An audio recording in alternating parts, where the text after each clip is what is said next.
વેરાવળના ST road પર 20 kilo જેટલો જૈવિક કચરો મળી આવ્યો।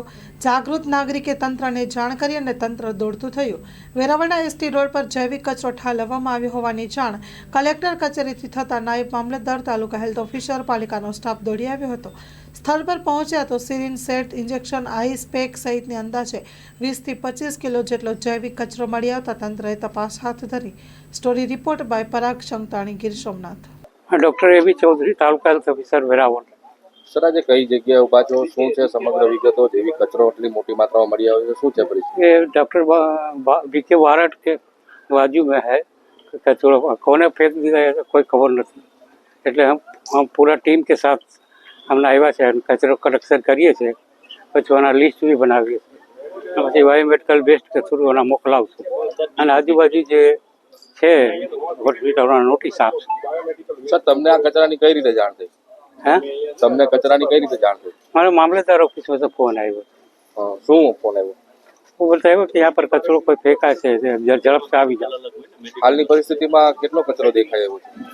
હાલની પરિસ્થિતિ કરીબ 20-25 કિલો તો કચરો દેખાય છે। અંદાજિત કોઈ એની કિંમત આંકી શકાય? નહીં, કિંમત ના કઈ કઈ હોસ્પિટલેથી મળ્યો છે એવું કઈ કહી શકાય? એવી ના કહી શકે કઈ। આના બાદ શું કાર્યવાહી કરવામાં આવશે?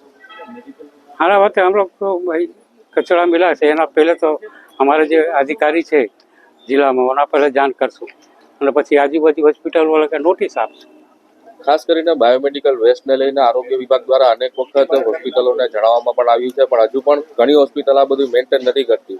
એ બાબતે આપ શું કાર્યવાહી કરશો? हम लोग तो बारंबार लोग नोटिस આપીએ છીએ, सूचना भी रूबरू में भी जाइने सूचना આપીએ છીએ कि भाई कचरो कोई बहार फेंकता नहीं। छતાં ખાલી તમે નોટિસ આપીને સંતોષ માની લ્યો છો? નહીં, એવું નથી। રૂબરૂ બી જઈને બધા કે કાઉન્સેલિંગ આપના દ્વારા કાયમી કે રેગ્યુલરલી ચેકિંગ હાથ ધરવામાં આવે છે હોસ્પિટલોમાં? હા, વિઝિટ કરીએ છીએ કાઉન્સેલિંગ। કેટલા દિવસે વિઝિટ કરો છો? અઠવાડિયામાં એકાદ વાર તો જઈએ છીએ। અઠવાડિયામાં એકવાર વિઝિટ કરો છો, ત્યારે બીજી કોઈ જગ્યાએ આવું કઈ જૈવિક કચરો ધ્યાને નથી આવ્યું? નહીં, અભી તક તો નહીં મિલા है। હું અહીંયા ડેપ્યુટી મામલતદાર તરીકે છું પ્રાંત ઓફિસમાં। આ બાયોમેડિકલ વેસ્ટ બાબતની અમને સૂચના આપણા કલેક્ટર ઓફિસરથી આપણે મળી હતી અને અમે અહીંયા આપણે ટીમનો સાથે રાખી આની આપણે તપાસ કરીએ છીએ। ટીએચઓ સર છે, મેડિકલ ઓફિસર છે, હાલની એ બાબતની બધી શું કે કાર્યવાહી ચાલુ છે।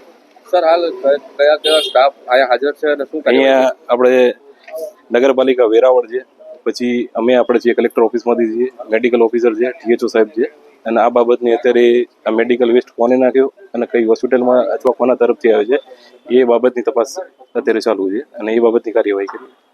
સર, આગામી દિવસોમાં આના પગલે શું કાર્યવાહી થશે? એવા ઉપરની કક્ષાએ જે રીતે રિપોર્ટિંગ થાય એના ઉપર આધાર છે। ટીએચઓ સરના લેવલથી શું કાર્યવાહી થશે એના ઉપર આધાર છે।